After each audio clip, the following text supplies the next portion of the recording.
오늘은 내 아이 어떻게 키울까라고 하는 이 제목을 가지고 말씀을 나누기 원합니다. 5월은 이제 어린이 가정의 달인데 어린이 주일로 또 어버이 주일로 이렇게 말씀을 계속해서 주일날마다 전하겠습니다마는 교회에서 행사하는 것들은 우리가 하지 않도록 하겠습니다. 예를 들어서 이렇게 선물을 준다든가 이런 것들은 5월 한 달 동안 하지 않도록 그렇게 하겠습니다.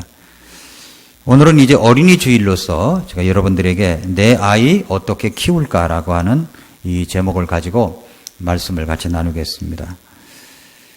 자녀를 가진 사람이라면 자식을 잘 키우고 싶은 마음이 간절합니다.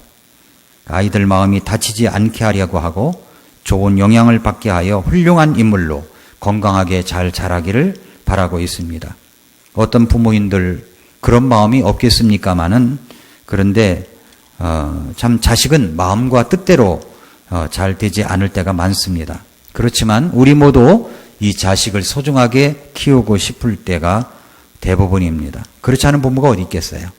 그러나 주님 안에 있는 여러분들은 특별히 주님 안에서 말씀 안에서 아이들이 잘 자라기를 바라고 있을 것입니다. 그렇다면 우리 아이를 어떻게 키워야 될까요? 어떻게 키워야 될까요? 우리 아이. 첫째로 먼저 두 부분을 나눠서 생각해 보려고 하는데 첫째로 세계적 인물은 어떻게 키워지는가 하는 겁니다. 세계적 인물들은 어떻게 키워지는가. 자, 이런 아이 어떻습니까? 제가 한 아이를 소개하겠습니다. 이 아이는 외톨입니다. 선생님에게는 늘 문제아로 꼽혔어요. 말도 느릿느릿합니다. 그리고 중학교에 가서는 졸업반 때 신경쇠약으로 6개월간 휴학을 하라는 진단도 받았습니다. 이 아이의 아버지는 자기 자식이 여러 가지 둔해서 운동신경도 느리고 둔해서 아버지가 자식을 창피스럽게 생각할 정도였습니다. 이 아이의 미래를 생각하면 볼품없고 장래성 없는 모습으로 살겠다 싶은 생각이 든 거죠. 이런 아이 누구일까요? 이 아이는 나중에 천재 물리학자로 자란 알베르트 아인슈타인입니다. 알베르트 아인슈타인. 세계적인 영웅, 장래성 없는 모습으로 어떤 장래성 있는 모습은 태어나는 것일까요? 아니면 만들어지는 것일까요? 2003년도에 출판이 되었고 우리나라에는 2006년도에 번역되어 나온 책 가운데 세계적 인물은 어떻게 키워지는가라는 책에 나와 있는 내용입니다. 이 책은 미국 영재교육협의회 회장을 지낸 심리학자 부부 빅터 고어칠 부부가 지은 책인데 400명의 저명한 세계적 인물은 어떻게 자랐을까를 연구한 책입니다. 여기 나오는 400명은 적어도 미국의 뉴저지주 몬트클레어 공립도서관의 서가에 2권 이상의 책이 들어있는 사람들입니다. 그러니까 이 책이 나와서 이게 초판이 나온 지 44년 만에 그 아들이 다시 이 400명 외에 200명을 더 추가하여 2003년도에 재판이 나왔는데 600명의 인사들, 그러니까 세계적으로 유명한 그 인물들은 어떤 배경으로 자랐길래 그렇게 세계적인 인물이 될 수 있을까를 연구한 책입니다. 지금은 품절되어 나오진 않은 책이더라고요. 이 책에 보면은 세계 명성 있는 600명을 뽑았습니다. 이 사람들은 모두 세계적 명사라는 것을 기억하고 들어야 됩니다. 근데 이 책은 우리 아이를 어떻게 하면 세계적 영웅으로 키울 수 있을까를 생각하고 이 책을 읽으면 실망한다는 겁니다. 이 400명 중에 아무 문제가 없는 가정에서 자란 아이는 58명밖에 되지 않습니다. 나머지는 다 문제가 있는 가정에서 자란 아이들이었습니다. 자, 이 아이를 한번 평가해 보십시오. 태어날 때부터 머리가 컸습니다. 제가 학교 다닐 때 어렸을 때 아이들 보면은 그런 아이를 뭐라고 놀렸냐면은 가분수라고 놀렸거든요. 가분수 머리. 예, 그런 아이 막 놀려대고 했던 것이 지금은 조금 후회가 됩니다. 그렇게 놀리지 말아야 되는데 놀렸습니다. 그랬더니 머리가 하여튼 큰 아이가 있었습니다.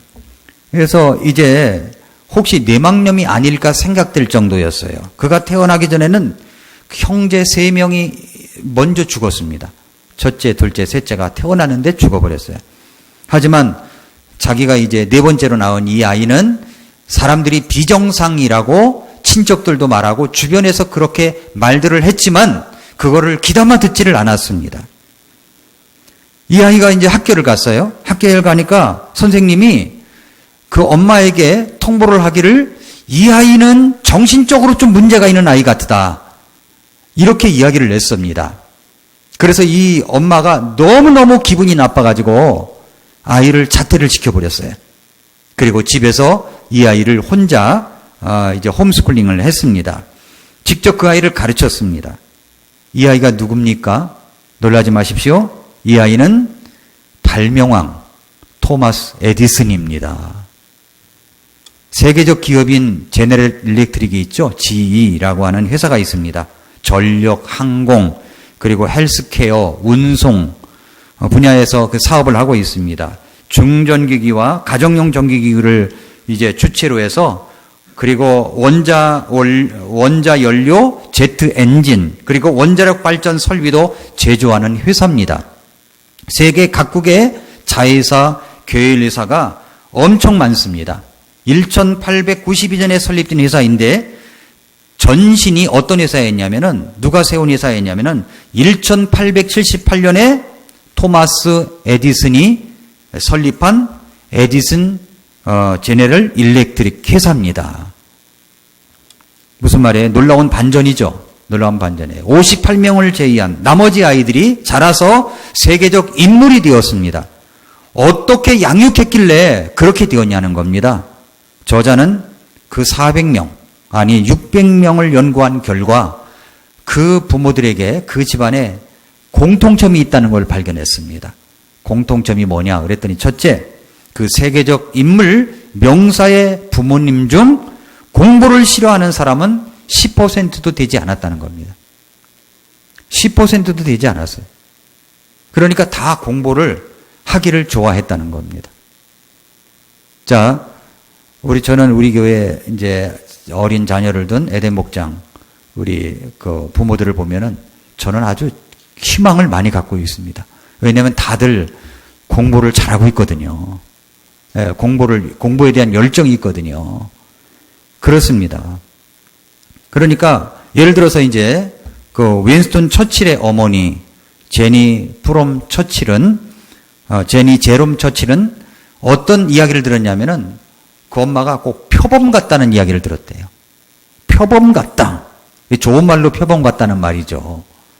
표범 같다는 말을 들었다는 겁니다. 그토록 의욕이 넘치는 그런 여성이었습니다. 그리고 또 한 가지, 두 번째로는 이 특징이 뭐가 있냐면은 아이들에게 간섭하지 않는다. 이런 중립적인 부모가 한 사람도 없었다는 거예요. 난 아이들이 뭐 자유스럽게 풀어나 중립적이야. 이렇게 생각하는 부모가 없었다는 겁니다. 400명 중에서 227명은 자기 주장이 강한 부모 밑에서 자랐습니다. 그 자녀들은 그런 모습에, 부모님들의 그런 모습에 반항하기보다는 부모님을 따라하려는 모방의 경험이 강했습니다. 이들의 반항과 적대감을 표출한 대상은 부모가 아니라 학교였습니다. 400명 중 절반 이상이 교사의 미움을 받는 학생이었습니다. 심각한 문제를 겪기도 했지만 그런 공통점이 있어요. 세 번째 공통점이 뭐냐면 이 명사들의 아버지 중 거의 절반이 사업과 직업에서 돌이킬 수 없는 실패를 겪었던 사람들입니다. 그리고 네 번째는 이 명사들 전체의 4분의 1은 매우 권위적인 그런 어머니를 두었어요. 그러니까 이 가부장적이지 않은 아버지와 성취감이 강한 이상을 지닌 어머니야말로 자신의 재능을 발전시키는 최적의 조합이라는 것도 공통적으로 나타나는 모습이었습니다. 그래서 이게 조사를 해보니까 400명 중에 마마보이 중에서는 예술가가 많이 나왔답니다. 마마보이 중에서는. 그리고 파파보이 중에서는 사회적 반항아, 그리고 철학자가 많이 나왔어요. 그리고 평온한 가정에서는 공무원이 많이 나왔습니다. 기질이 격한 가정에서는 작가가 많이 나왔습니다. 알코올 중독자인 아버지 밑에서는 겨우 그렇게 자란 21명의 아이 가운데 14명은 유머 감각이 아주 뛰어난 아이가 되었다는 겁니다. 이런 공통점이 있었어요. 다섯 번째 공통점이 뭐냐니까 2003년에 추가된 200명을 조사한 결과 공통점이 다 비슷하고 추가가 된 것이 있는데 그게 뭐냐면 끈기가 있었다는 거예요. 포기하지 않았다는 거죠. 그래서 이렇게 자란 명사들 가정을 보니까 집에 가정에 늘 책이 있다는 겁니다. 책이 있었어요. 그리고 항상 격려가 있었어요. 격려. 그리고 뚜렷한 자기 주장이 있었습니다. 그리고 항상 가정에서 토론 문화가 이렇게 자리 잡아 있었습니다. 부모 가운데 적어도 한 명은 주로 어머니 쪽이라고 하는데 의지가 강하고 자녀를 신뢰했습니다. 그리고 관습 타파적인 사고방식을 지켰다는 점이 이제 발견되었습니다. 자, 이 책의 저자들은 말하기를 첨단을 달려가는 모든 기기들이 있죠. 이 기술 진보가 오히려 가족 간의 의사소통과 그리고 관계 창의적인 사고와 행동에 장애가 되었다라고 이야기를 합니다. 결론이 뭡니까? 우리가 어떤 환경에 처해 있다고 할지라도 지금 우리 아이 모습이 너무 기대에 차지 않는 모습이라고 할지라도 최악의 환경이라고 할지라도 내 아이의 모습이 사람들에게 어떻게 비춰질지라도 너무 속단하지 말라는 겁니다. 왜냐하면 우리 아이들은요 태어날 때 보면은 거의 다 천재아적인 기질로 다 태어난 거예요. 근데 엄마들이 교육을 시키는데 다 둔재로 교육시키기 때문에 아이들이 그렇게 되는 겁니다. 그러니까 어렸을 때 이 아이를 하나님의 말씀과 또 독서로 그리고 격려로 그리고 뚜렷한 어떤 가치관을 가지고 이 아이를 길러나갈 때 훌륭한 아이로 자라갈 수 있다는 겁니다. 세계적 명성이 있는 인물 가운데 공통점이 이런 것이 있었습니다. 자, 이제 이것은 세계적인 유명한 인물들이고 그러면 이제 성경적으로 볼 때 하나님께서 인정하시는 성경적 인물은 어떻게 키워질까요? 어떻게 키워지겠습니까? 성경에 나타난 인물 가운데 여러분의 자녀들을 놓고 기도할 때 누구를 생각하며 기도합니까? 누구를 생각하며 기도하죠? 저는 수요일 저녁에 아이들이요 예배 딱 끝나면 기도받으러 나와요. 지난 주일인가 언젠가 수요일로 착각하고 어떤 애가 막 뛰어나와가지고 서윤이가 뛰어나온 것 같은데 서윤이가 기도받으러 나온 거예요 여기를. 어떻게 합니까? 기도해줬죠. 네, 저는 이런 모습들이 우리 아이들에게는 굉장한 이 플러스 에너지로 자리 잡을 갈 것이라고 저는 생각합니다. 그런데 기도받으러 나온 아이들 보면은 그 아이를 딱 보면요 성경에 인물이 떠올라요. 하나 인물이 이 아이는 다윗을 닮은 것 같아. 그래서 기도할 때 다윗과 같은 모습으로 자랄 수 있게 해달라고 기도합니다. 이 아이를 보면은 다니엘 같아. 다니엘. 그래서 다니엘 같은 인물이 되어서 정말로 큰 세계적 영향력을 끼친 인물이 되게 해달라고. 어떤 아이를 보면 에스더와 같은 그런 모습입니다. 그러면 또 기도를 해주고 그렇게 기도를 합니다. 성경 속의 인물들이 생각이 나는 겁니다. 여러분 성경 속 인물들 어떻게 자랐을까요? 성경도 인정하고 성공적인 인생을 살아갔던 성경적 인물들은 어떤 공통점이 있었을까요? 오늘 본문의 디모데를 통해서 한번 디모데를 중심으로 생각해 보겠습니다. 먼저 이들은 성경을 배웠고 알았다는 겁니다. 성경을 배웠고 알았어요. 먼저 부모님이 성경을 배웠고 알았습니다. 3장 14절에 보니까 그러나 너는 배워서 확신하게 된 것들 안에 거하라. 네가 그것들을 누구에게서 배운 줄 알며 그랬어요. 자, 디모데는 누구에게서 배웠습니까? 할머니와 엄마였어요. 할머니와 엄마. 디모데후서 1장 5절을 보면 내가 네 속에 있는 꾸밈없는 믿음을 회상하노니 그것은 먼저 네 할머니 로이스와 네 어머니 유니게 속에 있었으며 네 속에도 있는 줄을 내가 확신하노라. 이렇게 말씀했습니다. 네 할머니 로이스, 네 어머니 유니게입니다. 그 할머니와 어머니 속에 있었던 꾸밈없는 믿음이 디모데를 만든 겁니다. 여기서 우리는 내 아이를 어떻게 키울까를 고민하기 전에 부모가 그리고 조부모가 어떤 믿음이어야 되는가를 가르쳐주고 있죠. 꾸밈없는 믿음입니다. 꾸밈없는 믿음. 이 꾸밈없는이라는 말은 가정하거나 속이지 않는다는 말이에요. 예, 가면을 쓰지 않는다는 말입니다. 진실성이 있습니다. 진솔한 모습이 있습니다. 부모님 여러분의 신앙이 바로 이런 모습이어야 됩니다. 성경은 그래서 먼저 부모가 이 성경을 알고 적용하고 변화된 삶을 살아야 한다는 것을 누누이 말씀해 주시고 있습니다. 여러분 신명기 6장 3절부터 6절을 보면 이렇게 말씀했어요. 그러므로 오 이스라엘아 듣고 그것을 지켜 행하라. 그리하면 네가 잘 되고 주 네 조상들의 하나님께서 네게 약속하신 것 같이 젖과 꿀이 흐르는 땅에서 너희가 강하게 불어나리라. 오 이스라엘아 들으라. 주 우리 하나님은 한 주시니 너는 네 마음을 다하고 혼을 다하고 힘을 다하여 주 네 하나님을 사랑하라. 이날 내가 네게 명령하는 이 말씀들을 네 마음속에 두고 그랬습니다. 자, 이 말씀에서 너는 그랬죠. 너는 누굽니까? 바로 저와 여러분들을 이야기하는 겁니다. 부모님 여러분들과 그리고 할아버지 할머니들을 두고 얘기하는 거예요. 너는 그랬어요. 너는. 그리고 부모가 되기를 바라는 우리 또 결혼을 앞두고 있는 분들, 이제 막 결혼한 분들 다 포함이 되는 거죠. 너는 이라고 말합니다. 너는 먼저 뭘 해야 돼요? 네 마음을 다하고 혼을 다하고 힘을 다하여 주 네 하나님을 사랑하라 라고 말씀하고 있습니다. 여러분 먼저 부모님이 하나님을 사랑하는 모습을 보여야 되는 겁니다. 가면 쓰지 않고요. 진실된 마음으로 아이들에게 보여줄 수 있어야 돼요. 어떻게 보일 수 있습니까? 마음을 다하는 모습, 혼을 다하는 모습, 힘을 다하는 모습을 내 아이가 보고 있습니까? 항상 예배를 소중히 여기는 우리 엄마 아빠를 볼 수 있나요? 언제나 일어나면 무릎 꿇어 기도하는 엄마 아빠의 모습을 볼 수 있나요? 어려운 일이 일어날 때 가족의 손을 붙잡고 함께 하나님 앞에 기도하는 모습을 우리 아이들이 보고 있나요? 그렇게 하나님을 사랑하는 모습을 보이라는 겁니다. 가면 쓰지 않고요. 꾸밈이 없이 그렇게 하라는 거죠. 그랬을 때 내 아이가 그걸 보고 배우는 겁니다. 무의식 중에 그게 속에 들어가 있는 거예요. 늘 예배도 소중히 여기지 않고 말씀을 가까이 하지 않는 모습으로 내 아이가 잘 자랄 수 있을까요?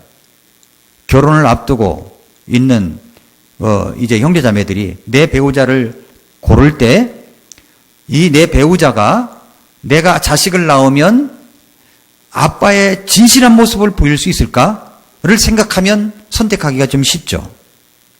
신앙도 없고 믿음도 없고 그리고 여러 가지 인격도 모자란 그리고 뭔가 배우기를 원치 않는 이런 모습을 닮은 내 아이를 낳고 싶겠습니까? 아니잖아요. 그래서 먼저 너는 네 마음을 다하고 혼을 다하고 힘을 다하여 주 네 하나님을 사랑하라는 겁니다. 사랑의 마음이 있어야 되는 거죠. 또한 말씀을 먼저 내 마음속에 두어야 합니다. 이날 내가 네게 명령하는 이 말씀들을 네 마음속에 두고 그랬어요. 자, 코로나 사태가 근 몇 달간 갔습니다. 코로나 사태를 지나는 동안 여러분 말씀을 마음속에 담은 것이 무엇이 있습니까?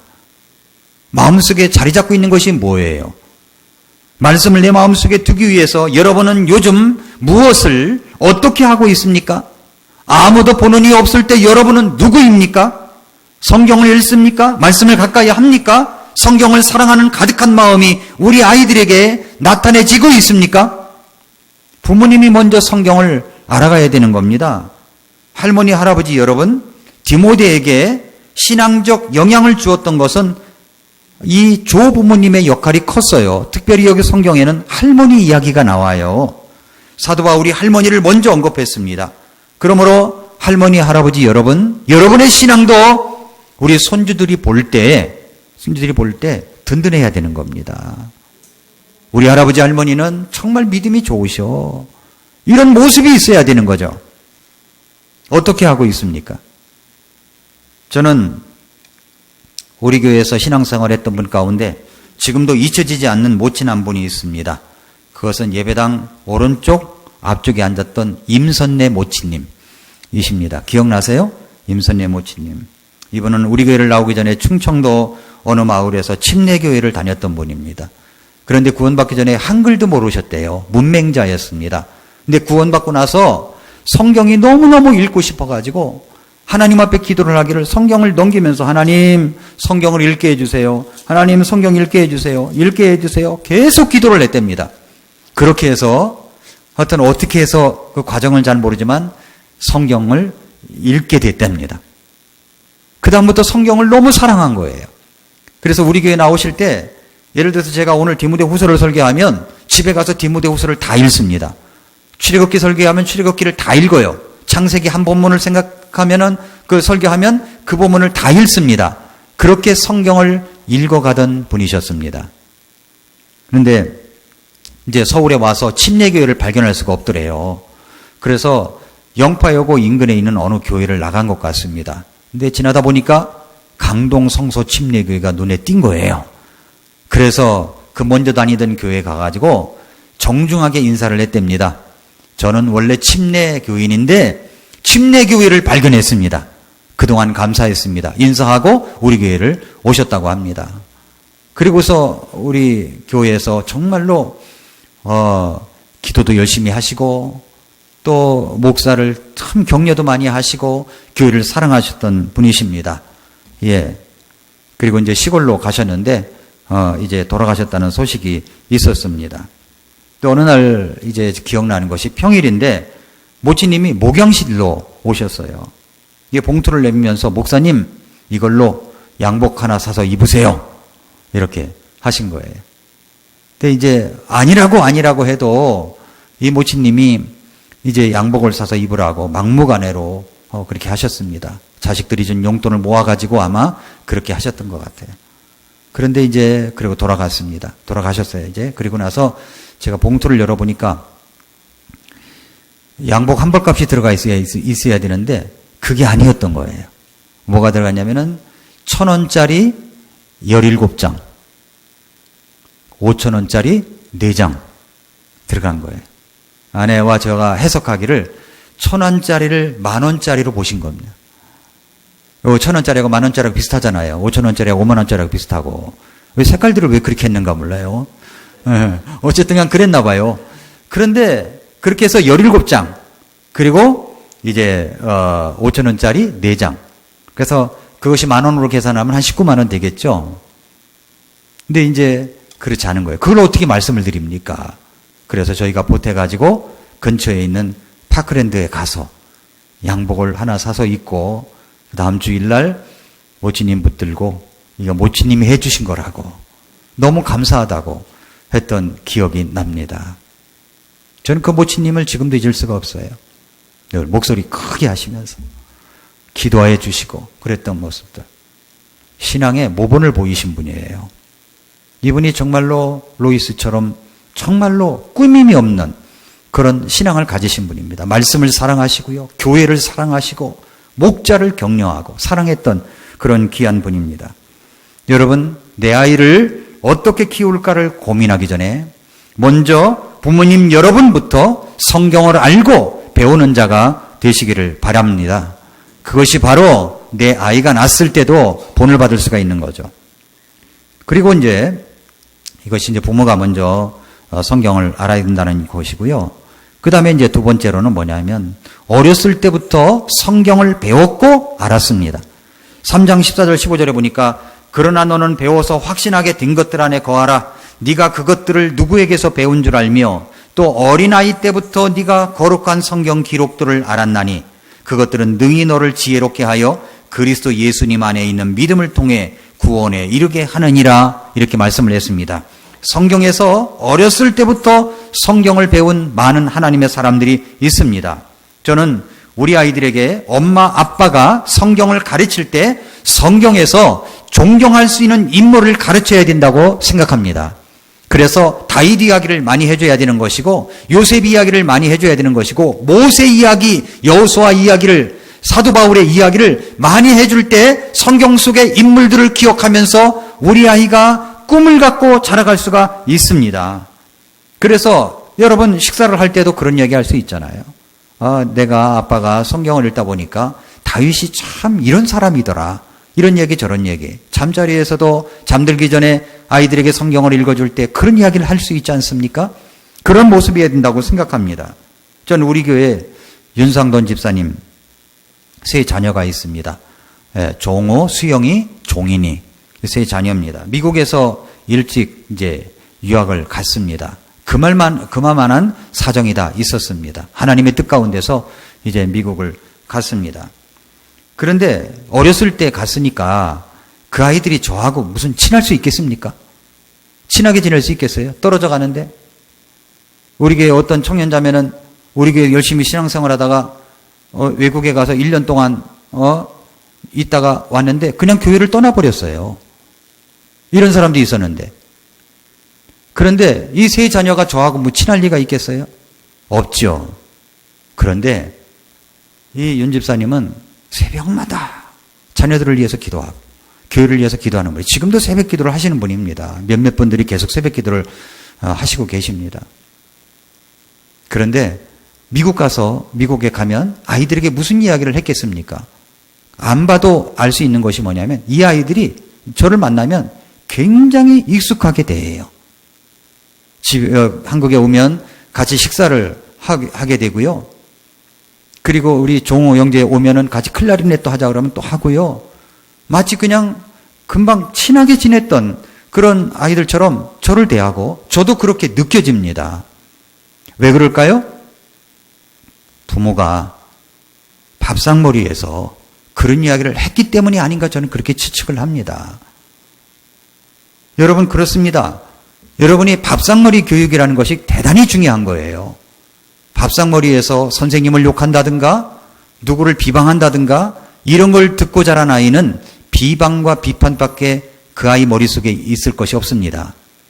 그러나 그곳에서 말씀을 이야기하고 누구를 존경한다는 이야기를 하고 이렇게 어떤 교회 생활에서 좋은 훈훈한 이야기들을 나누고 이러면 우리 아이들이 듣는 거죠. 교회는 참 좋은 곳이야. 교회는 행복한 곳이야. 나 교회 가야지. 그리고 교회가 아이들 머릿속에 자리 잡게 되는 것입니다. 여러분 그렇습니다. 그래서 오늘 말씀에 또 어린아이 때부터 네가 거룩한 성경 기록들을 알았나니 그것들은 능히 너를 지혜롭게 하여 그리스도 예수님 안에 있는 믿음을 통해 구원에 이르게 하느니라 말씀을 하고 있습니다. 그러므로 성경을 배웠고 알았다는 거예요. 이게 공통점입니다. 그 다음에 이제 두 번째 공통점이 뭐냐면 성경에 대한 확신이 있었습니다. 성경에 대한 확신이. 먼저 어떤 확신이냐면은 그것은 분명한 구원의 확신이 있었습니다. 14절 15절 다시 보세요. 그러나 너는 배워서 확신하게 된 것들 안에 거하라. 네가 그것들을 누구에게서 배운 줄 알며 또 어린아이 때부터 네가 거룩한 성경 기록들을 알았나니 그것들은 능히 너를 지혜롭게 하여 그리스도 예수님 안에 있는 믿음을 통해 구원에 이르게 하느니라 말씀했습니다. 어렸을 때 말씀을 알아 분명한 구원의 확신을 갖고 아이들이 자라는 것입니다. 그래서 디모데 유형의 구원이 있고요. 사도 바울 같은 구원의 유형이 있습니다. 디모데 같은 유형은 어렸을 때 구원을 받아가지고 언제 어느 때 몇 년도에 몇 월 며칠 날 구원받았는지 잘 몰라요. 그래서 사도 바울은 뚜렷하죠. 성인이 돼서 구원받았으니까. 그래서 어렸을 때 구원을 받은 것이 너무나 소중합니다. 어렸을 때 구원받은 사람들이 있어요. 웰버트 체프만이라는 박사가 4,500명이 모인 집회에서 얻은 통계입니다. 이리저리 조사를 해보니까 400명은 10살 이전에 구원받았다는 거예요. 400명은. 그런데 600명은 10살부터 14살 사이에 구원을 받았고요. 그리고 1000명은 16살부터 20살 사이에 예수님을 영접하였습니다. 그리고 겨우 24명만이 36세 이후에 신앙을 가졌다는 통계를 갖고 있습니다. 셰프만 박사는 더 광범위하게 조사를 해서 다음과 같은 통계를 얻게 되었습니다. 25세 이후에는 1000명에 겨우 1명이 구원받는다는 거예요. 25세 이후에는. 그리고 35세 이후에는 5만 명에 겨우 1명. 5만 명 가운데 겨우 1명이 구원받는 거예요. 45세 이후에는 20만 명에 겨우 1명이 구원받고요. 55세 이후에는 30만 명에 겨우 1명이 구원받고요. 75세 이후에는 70만 명에 겨우 1명꼴로 예수님을 영접했다는 것입니다. 그러니까 연세가 들어서 예수님을 믿는 분들은요, 대단한 분들이에요. 하나님이 특별히 사랑하시는 분들이라고 생각합니다. 우리의 자녀들을 영적으로 성장시키는데 어느 때가 중요합니까? 어린 시절이 너무 중요한 거예요. 그것도 20살 이전이 너무 중요하다는 이야기입니다. 그걸 증거로 보여주고 있습니다.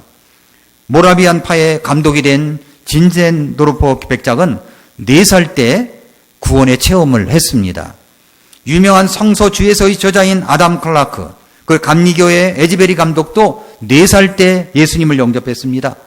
그리고 우리가 잘 아는 인물은 아니지만 갓베이 박사는 3살 때 구원을 받았다고 기록되어 있고요. 7살 때 구원받은 사람이 그 미국의 부흥운동을 이끌었던 조나단 에드워즈가 7살 때 구원을 받았다고 이야기를 합니다.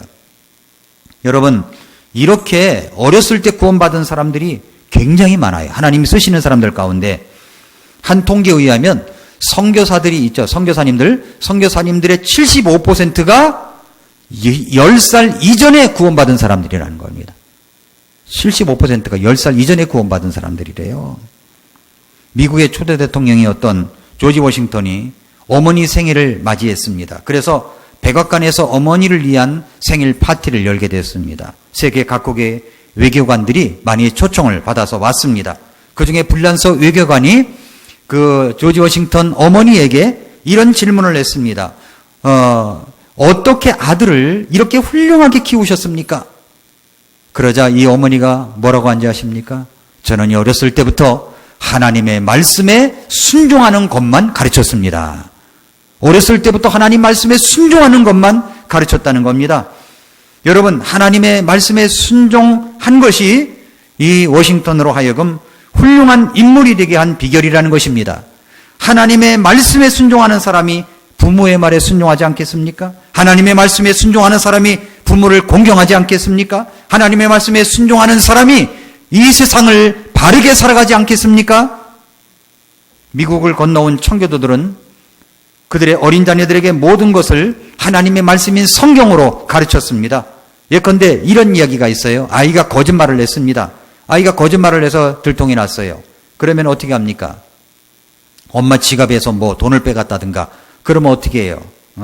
이놈 자식 손버릇이 나빠 해가지고 손을 두들겨 패거나 뭐 그렇게 합니까? 들어보세요. 얘야, 너 거짓말을 하면 얼마나 나쁜 줄 알아? 거짓말하면 내가 매 맞는다고 했잖아 해가지고서 이제 때리는 거죠. 이렇게 다그치지 않았다는 겁니다. 이렇게 하지 않고 어떻게 했느냐면, 얘야, 가서 성경책 가지고 오너라. 성경책을 가지고 와요. 그럼 어디 몇 장 몇 절을 펴라. 이렇게 펴면은 거기 말씀을 읽어봐라. 읽어봅니다. 하나님께서 말씀하시기를 거짓말하면 나쁘다는 것을 말씀하고 있지. 그러니까 네가 거짓말하는 것은 하나님의 말씀에 불순종한 거야. 이렇게 가르친다는 겁니다. 내 생각으로가 아니라 하나님의 말씀으로 가르치는 거죠.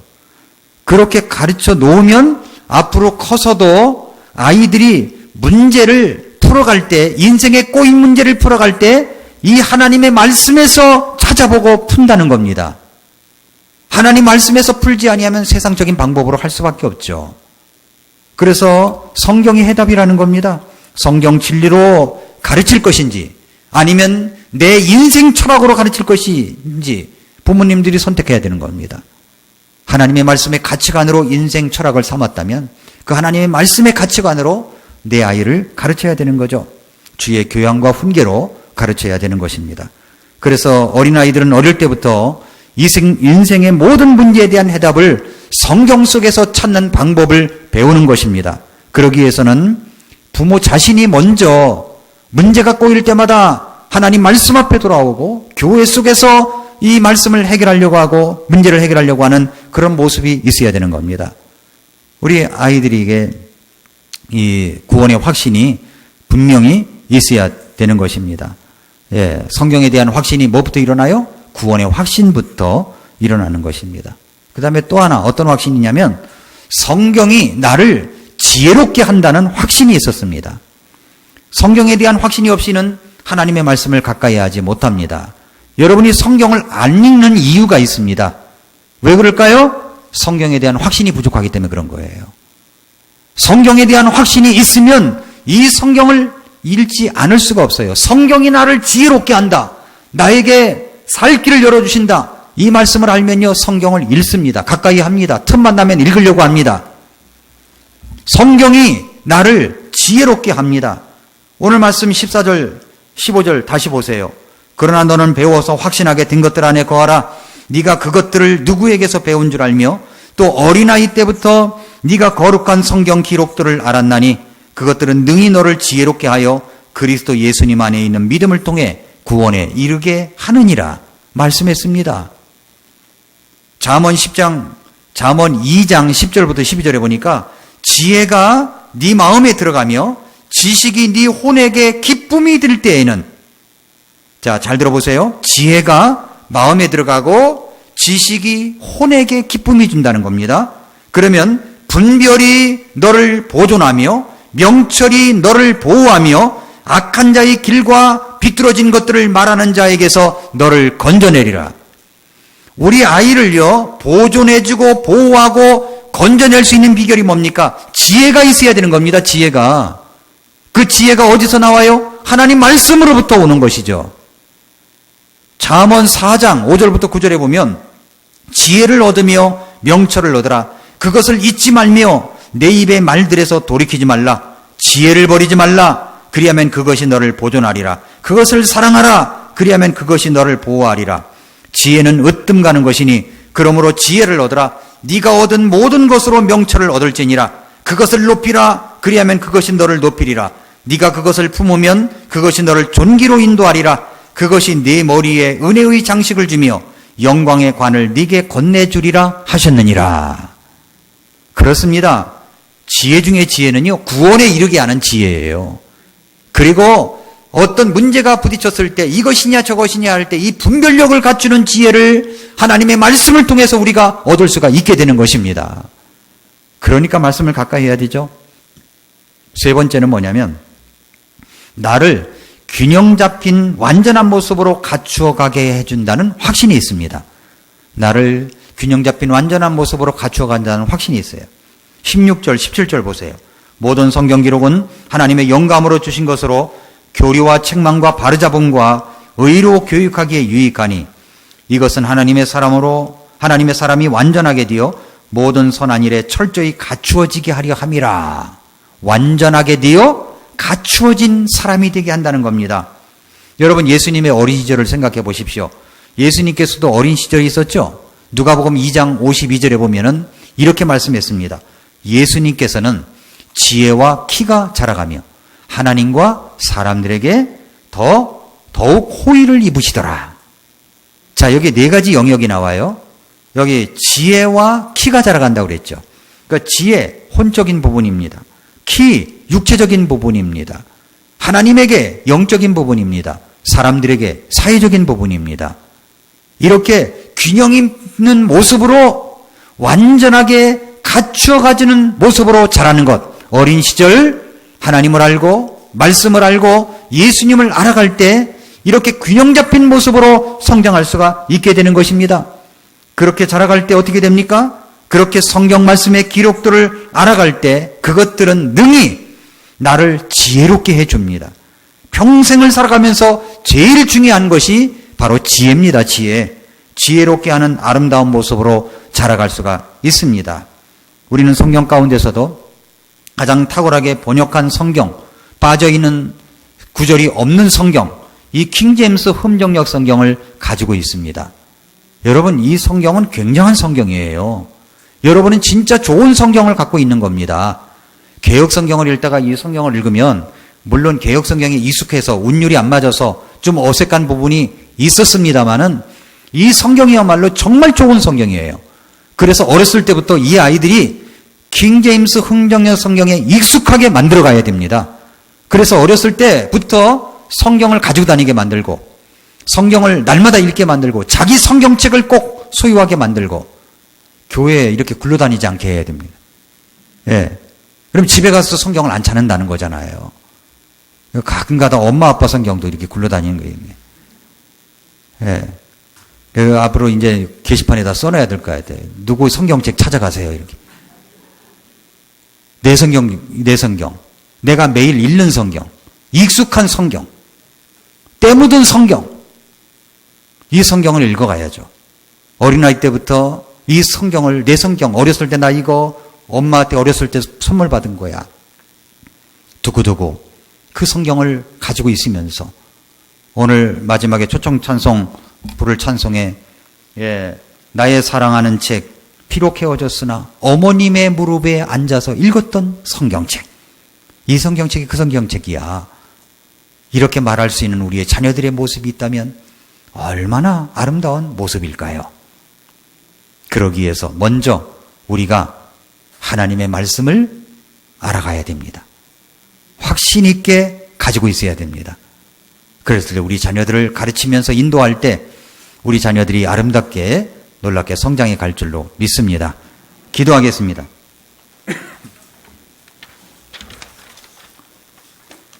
조용히 머리 숙여서 기도할 때에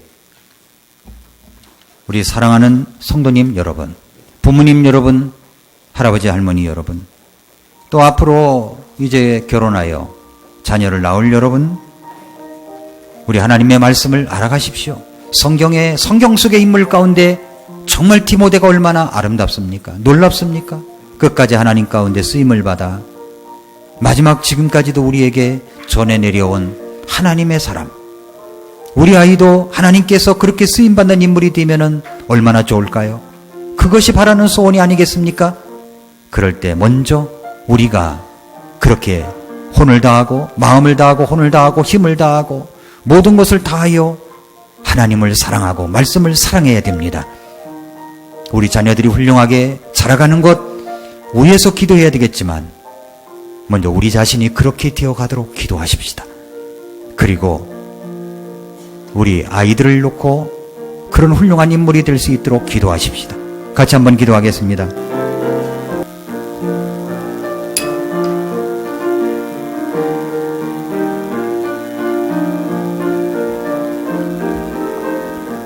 하나님 아버지 감사합니다. 오늘도 하나님께서 귀한 은혜를 주시고 말씀을 주신 것 감사합니다.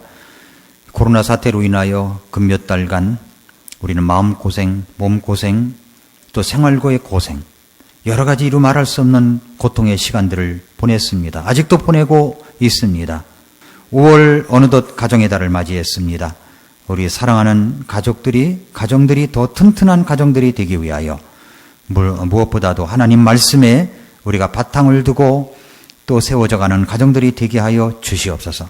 특별히 우리 자녀들 주 안에서 아름답게 성경 속의 영웅들처럼 자라갈 수 있기를 원합니다. 그리하여 세계 곳곳에 영향력을 미치고 선한 영향력을 끼치는 그런 훌륭한 하나님의 사람들이 될 수 있기를 원합니다.